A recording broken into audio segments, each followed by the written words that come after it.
I don't need such an expensive child, Simon said cruelly to his son, who was trying his best to stay strong despite his illness. Rachel, standing next to Simon, burst out laughing. Seeing their terrible behavior, I decided to cut ties with them for good. If you two feel that way, I, as his grandmother, will adopt him, I declared. Feel free to do so, Rachel said carelessly. It's not like he has much time left anyway. Just don't come back to us asking for money when it's time for his funeral, okay? She laughed loudly after saying this. Hearing these heartless words made me furious. From now on, we're strangers. Never contact me again, got it? Goodbye, I said firmly. I had been told something important about my grandson Maxime's condition by the doctor, but I chose to cut ties without telling my son and his wife. When they find out, I'm sure they will deeply regret their actions. As I gently hugged my grandson Maxime, I felt certain they would regret what they had done. My name is Camille. I'm 63 years old and a housewife. My husband passed away 7 years ago, and now I live alone. It was lonely at first, but I've gotten used to it. With my husband's inheritance, my retirement fund, and my pension, I can live a comfortable and peaceful life. I have a son named Simon. He's 33 and still hasn't settled down. Even though he's at the ideal age for marriage, he doesn't have a steady job and lives a carefree life. After graduating from college, he got a job, but quit after 3 months because he didn't get along with his boss. He has had jobs on and off, but none of them lasted. My husband and I sometimes had to pay off Simon's debts. When my husband was alive, he often lectured Simon about his lifestyle. After my husband passed away, Simon rarely visited. In my husband's will, Simon only received a small inheritance, which might be why he was upset. I haven't kept in touch with him since. I supported Simon mentally and financially until he graduated from college. But I feel responsible for the fact that he has grown up to be so careless. I thought I had done enough for Simon until he became an adult and started his own life. I believed I didn't need to help him much after that. However, one day, out of nowhere, Simon came back home without any warning. It had been 2 years since we last saw each other, and he looked different, tired, and worn out. His style had changed too. He was wearing an aloha shirt, which stood out in our small town surrounded by farmlands. "Hey, I got married," he said. I was caught off guard by his news, and I was left in a state of shock and confusion. Seeing my surprised face, Simon clicked his tongue and called out to someone in his car. "Hey, it's okay now. Come over here." "I'm coming," a woman replied in a high-pitched voice. She stepped out of the car, dressed in a way that was hard to ignore and looked out of place. To my surprise, a small child toddled along behind her. A child? What is going on? I thought. Look, the kid is too young for us to work properly, and we're always short of money. That's why we've come back home, Simon explained casually, as if it was no big deal. I couldn't believe how nonchalant Simon was about this surprising news. The little child, who seemed to be around 3 years old, had long hair, making it hard to tell if it was a boy or a girl. But on closer look, the child resembled Simon when he was young. "From today on, we'll be staying here," Simon announced. "Hello, I'm Rachel.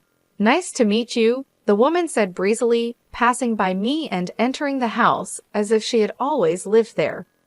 The little child tried hard to follow her, but she paid no attention and quickly went inside. Seeing this, I couldn't bring myself to turn them away, so I let them stay. As soon as they placed their luggage down, it seemed like they were about to go out. I quickly stopped them and asked for an explanation. After my husband passed away, Simon quickly met Rachel and they started dating. Soon after, they found out she was pregnant. By the time they discovered the pregnancy, it was too late for an abortion, so they decided to have the baby. But things turned out to be more expensive than they expected, and they ran out of money, which led them back here. However, it seemed they still had money for their own pleasures, just not for their child. "What? How can you be so irresponsible?" I exclaimed. Cola, irresponsible. If you want the kid, he's a hassle. He can't even talk yet and, to be honest, just gets in the way, Simon replied. Hearing such heartless words from my own son was shocking, but what shocked me even more was seeing Rachel nod in agreement. Well, that's how it is. Looking after and loving your grandchild is a grandma's job, right? Please help us out. We're going to grab a drink near the station. Maxime, be good and stay with Grandma, Simon said. Despite my attempts to stop them, they quickly left, ignoring everything I had to say. The station is about a 15-minute drive from our house, definitely not walking distance. Considering it's a rural area, I wasn't even sure if taxis were available, and even if they were, would Simon and Rachel use one to come back? Hey, Maxime, I called out tentatively to my grandson. He responded with a bright, adorable smile, a smile that reminded me so much of young Simon. Seeing his smile made me smile back, though it felt like my heart was being squeezed. Such a precious smile, I knew I had to protect him from now on. Seeing Maxine's innocent smile, I made a vow in my heart to do so. During our time living together, Maxime picked up household rules quickly. He was a very bright child. By the time he turned 3, he could speak very well, even better than most children his age. I couldn't help but adore him.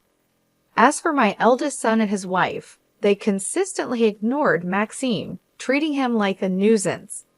They had no intention of working and contributed nothing to the household expenses. They would go out drinking every day and sometimes wouldn't return for several days. This bizarre situation had become normal for Maxime, and it seemed like he cautiously observed their moves to avoid getting close to them. I couldn't stand it any longer and spoke to Rachel. Rachel, could you spend a little more time with Maxime? After all, you are his mother. What? Why are you saying this? I'm busy, you know. You're the one taking care of him, right? She said without even looking at me, busy with her manicure. Claiming to be busy when she spent her days doing whatever she pleased was quite the statement. Suppressing the urge to yell at her, I thought of Maxime and pleaded once more. Maxime just turned 3. Children that age cling to their mothers when they feel lonely. Oh, please, I never wanted to be a mother in the first place. Maybe it's better if he calls you Mom, isn't it? Are you serious? I asked, stunned. Oh, come on. Of course, she said dismissively. I'm not. You look so scary right now, Rachel said. She must have seen the anger on my face. In the end, Rachel and I couldn't have a proper conversation about Maxime, and she just left with Simon to go drinking as usual. Maxime didn't seem to mind that his parents left. He continued flipping through his picture book. When he found his favorite fish, he excitedly pointed it out to me and tried to tell me about it with his limited words. Seeing him happy was a relief, but I couldn't stop worrying about how Simon and Rachel planned to take care of him in the future. My worries only grew when I thought about Maxime's future. With my husband's inheritance, I could cover his school fees if needed. I had no choice but to be ready for anything. As I prayed at my husband's altar, I whispered to myself. Glancing at his photo, I felt as if he was encouraging me, and I nodded in response. For 2 years, after deciding to take care of Maxime, I endured living with Simon and Rachel. I watched their reckless behavior. They went out every day, often taking money from my wallet without asking. During this time, I took care of Maxime, and he barely spoke to his parents. Maxime grew up quickly, and just before he was to start elementary school, a tragedy struck. Hello, are you Maxime's grandmother? Maxime has been taken to the hospital. Can you come immediately? On my way back from picking up adoption paperwork from the city office, I got a call that Maxime was in the hospital. It took 2 years of living together, multiple trips to the city office, and finally, the chance to adopt Maxime was within reach. I thought I could finally separate him from Simon and Rachel, but something terrible had happened. Holding back my emotions, I rushed to the hospital where Maxime had been taken. When I arrived and asked for details, the doctor said Maxime would need to be admitted. Confused, I asked, "Doctor, what's wrong with Maxime? What's the problem?" "I'll explain everything once his parents arrive," the doctor replied, waiting for Simon and Rachel. The nurse approached with a worried look, which made me uneasy. She nodded at me and whispered something to the doctor. "What? The parents don't want to know about their own child's condition." The doctor's loud voice echoed through the hospital, shocked by Simon and Rachel's indifference. I sighed, realizing it was just as I expected. Swallowing my pride, I knew I had to step up for Maxime. I explained our family situation to the doctor. At first, she seemed doubtful, but after seeing the detailed records I kept and realizing that Maxime's biological parents weren't coming, she believed me and explained Maxime's condition. "Ma'am, about Maxime's condition, please stay calm. The test results show cancer in his kidneys." "What? Cancer? This can't be," I said in shock, falling from the chair I was sitting on. The pain from the fall was nothing compared to the shock of hearing that my 5-year-old grandson had cancer. The nurse helped me get up, and the doctor continued speaking. "Fortunately, there's no sign that the cancer has spread. With immediate surgery, we can save his life." "Really? If he undergoes the surgery, he will be saved?" I asked. "Yes, however, we need the parents' consent for the operation. The cancer could progress quickly, so ideally we'd like to operate as soon as possible," after explaining this to the parents. Hearing this, I felt lost. I couldn't imagine Simon and Rachel showing any concern for Maxime. As I thought about what to do, I decided to visit Maxime's room first. There, I saw something I couldn't have imagined. "Hey, I heard you have cancer. The doctor was talking to your grandma in another room. Your life's in danger, and if you keep trying to live, it'll cost us more money. So do us a favor," Simon said, his voice full of disdain. Hearing these heartless words made my rage build inside me. But Maxime, looking at his parents, had a somewhat cold and mature look in his eyes that seemed far beyond his 5 years. His parents seemed taken aback, but soon started laughing again. "Really, you're such an expensive kid," Simon said mockingly. "What are you saying? You two are the ones wasting money." I burst into the room, unable to hold back any longer. Simon looked surprised, but quickly turned to Maxime and continued mocking him. "We don't need such an expensive child like you," he said cruelly to his own son, who was bravely facing his illness. Beside Simon, Rachel was laughing hysterically. Seeing their outrageous behavior, I decided to cut ties with them forever. "If that's how you feel, I, as his grandmother, will adopt him." "Go ahead," Rachel said dismissively. "He won't live long anyway. Just don't ask us for money for the funeral." She laughed loudly. Hearing this, an indescribable rage surged within me. "From now on, we are strangers. Don't ever contact me again. Got it? Goodbye?" The doctor told me about my grandson Maxime's health condition, but I didn't share it with my eldest son and his wife. Instead, I decided to cut ties with them. When they find out the truth, I'm sure they will regret their choices.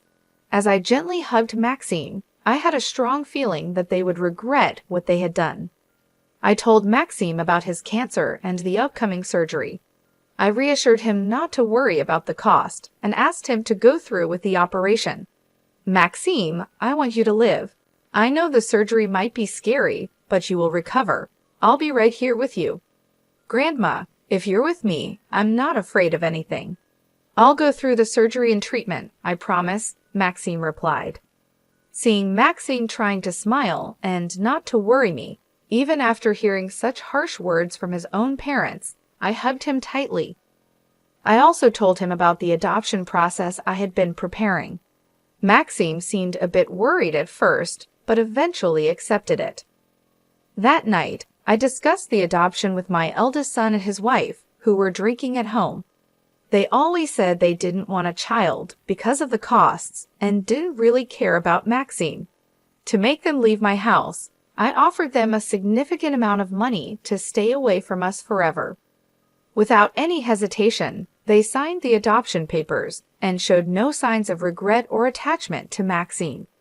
They looked happy about getting the money and quickly left the house. During the talk, they didn't even glance at or speak a word to Maxine, who was sick. Their lack of responsibility as parents saddened me, but I was relieved that one source of pain for Maxime was now gone. Soon after, Maxime had the surgery, which thankfully was successful. Being young, he recovered quickly and was soon ready to be discharged. "Doctor, thank you so much," I said. "Congratulations on your discharge," the doctor replied. "I'm glad. If you ever feel something's wrong, come see me right away." "Yes, understood," Maxime responded. During his stay at the hospital, Maxine grew close to the doctor and hugged him in gratitude.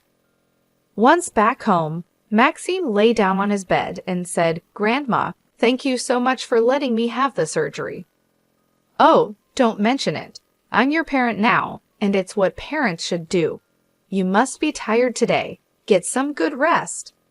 "Okay, I'll take a short nap," Maxine said, quickly falling into a deep sleep and snoring lightly. Not long after, I received a call from the hospital. "Oh no, did I leave something at the hospital?" I thought, answering the phone quickly. "Hello, sorry for the sudden call. Actually, someone from a TV station came to the hospital, and they really want to meet Maxine." "A person from a TV station? Why Maxine?" I was completely puzzled, and my mind was filled with questions. After listening carefully, I found out that during Maxine's stay at the hospital, he became friends with a writer who was there for an interview. The writer had shared some of Maxine's stories online, and they were well received by the public. This led to discussions about turning them into a movie. I was utterly surprised. I hadn't known about this since Maxime had talked to the writer outside of my visiting hours. They told me that if it becomes a movie, Maxime wouldn't act in it, and they wouldn't use his real name.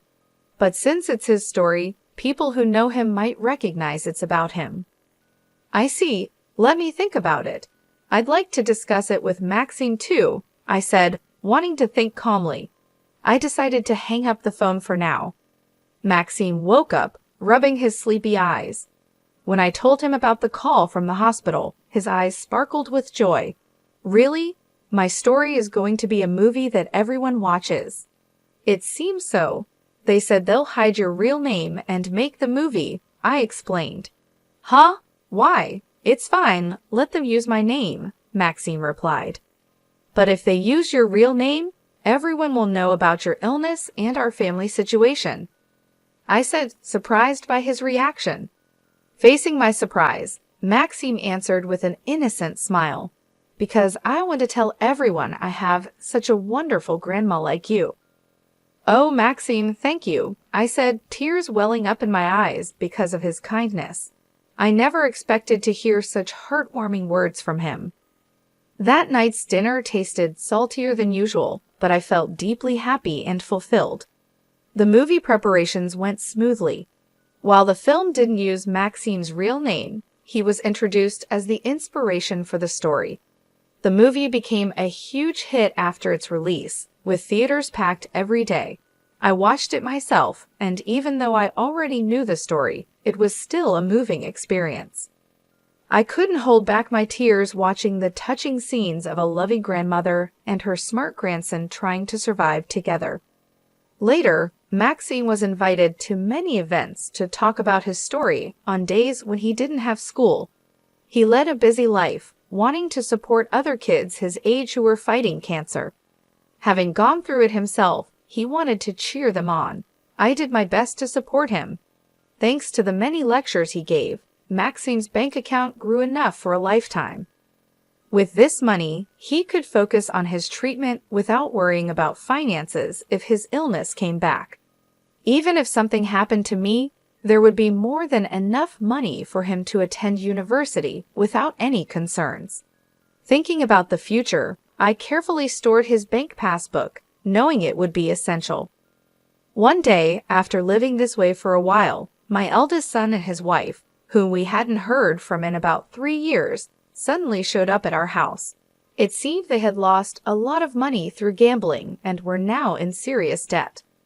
As soon as they saw Maxime, they approached him with the same sleazy smiles they always used. "Oh, Maxime, you've grown so much. It's been a while since we last saw you. Don't you miss your mom and dad?" "Exactly. We took care of you when you were a baby. Don't you think you owe us?" Rachel added. Despite abandoning Maxime as soon as they found out about his illness, my eldest son and his wife were still as selfish as ever. Facing them, Maxime gave them a cold look and said, "Who are you?" At his unexpected words, both Simon and Rachel were taken aback, their mouths tightening. Trying not to laugh at their reactions, I stepped between them and Maxime to continue the conversation. "Excuse me, but who might you be? Do you have some business with my son, Maxime?" I asked. "What are you talking about? Maxime is my son." "That makes him your grandson," Simon said angrily. But I looked at them with a cold stare. Under my gaze, Simon flinched for a moment, but then he turned to Maxime with a pleading tone. "Listen, Maxime, I messed up. I lost more money than I thought in horse racing. I'm in a really bad situation now. Can you help me out? If I had $30,000, it would be enough. Please." $30,000? That much? I exclaimed, shocked by the unexpected amount. No matter the reason, a debt of $30,000 from gambling was unthinkable. My late husband and I always warned Simon about gambling and going into debt, but it seemed like he didn't listen at all. The money Maxime saved came from the fees he received for giving lectures. He went through a lot to earn that money, sharing his painful memories in front of many people. I told Simon and Rachel, "You two can't use his hard-earned money just for your enjoyment." Then I firmly closed the front door in Simon's face. Outside, my eldest son and his wife started shouting and complaining, making such a loud noise that I had to call the police. Soon after, the noise stopped, and it seemed like they had given up and gone home. However, they didn't give up that easily. The next morning, they started causing a scene in front of our house again. "Mom, please listen. I've changed. I'm turning over a new leaf. I'm sorry for everything. Please let me in," Simon pleaded. "Maxime, I'm so sorry. From now on, I'll be with you and take care of you properly. So please let me in," Rachel added. They kept knocking on the front door early in the morning, annoying the whole neighborhood. Despite their constant noise, Maxime calmly continued his breakfast inside. Eventually, he went to the entrance, but I didn't hear the door unlock. Curious, I quietly checked what was happening. Instead of opening the door, Maxime was watching them from a small window near the entrance. They kept knocking, unaware of his gaze. Maxime then made a proposal. "All right, I'll give you a few questions. If you answer even one correctly, we can live together." "Really? Just like that? Despite everything, you're still a kid at heart, aren't you? What's the question?" "I'll answer anything," Simon replied, sounding relieved and cheerful. After a brief pause, Maxime asked the first question. "First question, tell me my favorite and least favorite foods." Hey Rachel, you should know this, right?" Simon stammered, clearly clueless. Rachel, trying to help, thought for a moment and answered confidently, "Any mother would know that. Your favorites are pudding and chiffon cake, and you hate bell peppers, don't you?" Hearing their answer, it was clear they didn't know Maxime at all. I sighed quietly without them noticing, feeling a mix of sadness and frustration. Maxime looked down at the couple from the window and asked, "Are you sure that's your final answer?" Of course, it's unthinkable for a mother not to know her own son's likes and dislikes, Rachel said confidently from outside. She seemed certain about her answer. Hearing this, Maxime laughed heartily. The couple, not expecting to be laughed at, were probably flustered. After a good laugh, Maxime, now calm, replied to Rachel, "That's wrong. What a shame." "What? Why? You always looked so happy when there were cakes, didn't you?" Rachel insisted. "That was Dad's favorite, not mine." I used to have an egg allergy, so I don't eat things like pudding or cakes with eggs. I love the egg-free cakes Grandma makes, and I hate whipped cream, but I absolutely love bell peppers. Is that true? Rachel asked, shocked. Before coming to my house, Maxine was only given cheap instant porridges and slices of bread. I often wondered how he managed to stay healthy with such a poor diet. The reason Maxime didn't get sick was largely because of the meals he got at daycare. The principal noticed his diet was lacking and provided allergy-friendly meals, carefully monitoring his health. When she warned Rachel about her poor parenting and threatened to report her to child services, Rachel decided to stop sending Maxine to daycare and moved in with me. Hey, how long do you think we've been apart? How would I know what you like now? Rachel said, frustrated. Then, next question. What is my birthday? Maxime asked. Your birthday? Rachel and Simon looked confused. Maxime's birthday was actually today. Normally, a parent wouldn't forget their child's birthday, especially a mother. But despite this simple question, the couple showed no sign of knowing the answer. Why aren't you answering? It's such an easy question, isn't it? Maxime asked. Of course I know that, right, Simon? Rachel said, turning to Simon. Yes, of course, I know that. Simon replied in a panicked voice, but it was clear they didn't know the answer. If you don't know, you should just admit it, Maxime said. Even after waiting for about 10 minutes, they still didn't answer. Maxime muttered under his breath, and his sad expression showed that he was hurt his own parents didn't remember his birthday. My heart ached for him. No, wait, I just had a brain fart. Of course, I know your birthday. Rachel tried to cover up her mistake. I know it, Rachel said. You just caught me off guard. It slipped my mind. Can you give me a hint? She asked, trying to cover up. In response to their silly excuses, Maxime laughed out loud, but I could see tears forming in his eyes. Feeling bad for Maxime, I quietly moved closer and held his hand. He was surprised to see me, but he nodded, wiped away his tears, and looked straight at his parents. Hey, real parents remember their child's birthday without needing hints. I've never been celebrated by you two, so I expected this, Maxime said. What? After all I did to give birth to you, and this is how you repay me. You should be grateful. Rachel snapped back, starting to get angry. Maxime gave her a cold look, and she went quiet. Well, here's the last question. It's an easy one, Maxime said. I was diagnosed with cancer and treated at a hospital. Which organ was affected? This was a question any parent should easily answer, especially since Maxime's illness had been on TV for several days. But their responses were unexpected. Wasn't it the heart? Simon asked. No, it was the stomach, right? Rachel added. I was so shocked I leaned back and looked up at the ceiling. Despite Maxime's story being a hot topic, my son and his wife showed they had no interest in him at all. Hearing this, Maxime must have thought, I never expected it to be this bad. I felt sorry for him, but to my surprise, he started laughing.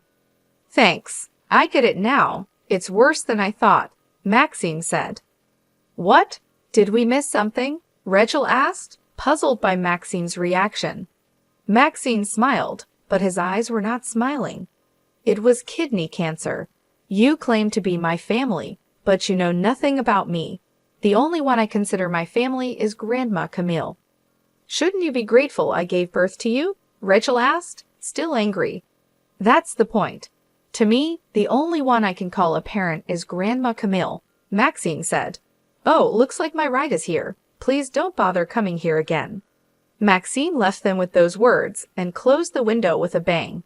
Outside, my son and his wife were shouting in anger, but when the police arrived and warned them, they immediately stopped and everything went quiet. I was worried that Maxime might have been hurt by this, but he looked relieved and smiled at me. What I said to them just now, that they are not my parents, is truly how I feel. I've always wanted to call you Mom, but I was too shy to say it. Can I call you that? Of course, Maxime. Thank you, I replied, deeply touched by his words. I hugged Maxim tightly, tears in my eyes. Mom, you're squeezing too hard, he said, but he hugged me back just as tightly.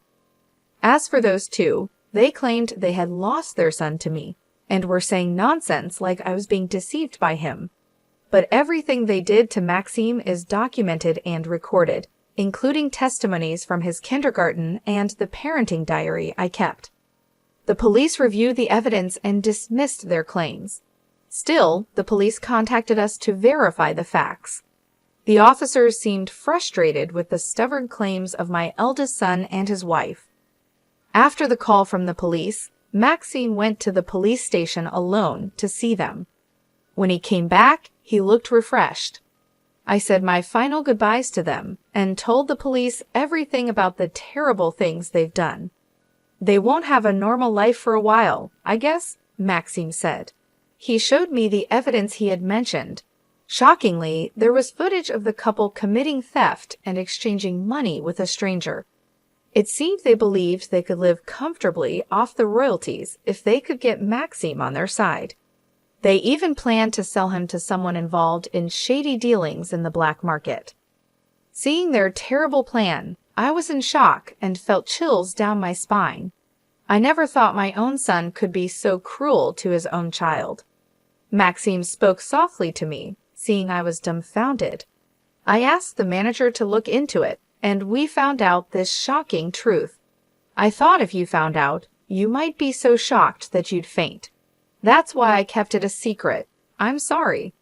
It's okay, Maxime. I'd do anything for you and always have your back. It's even scarier to not know about such terrible things.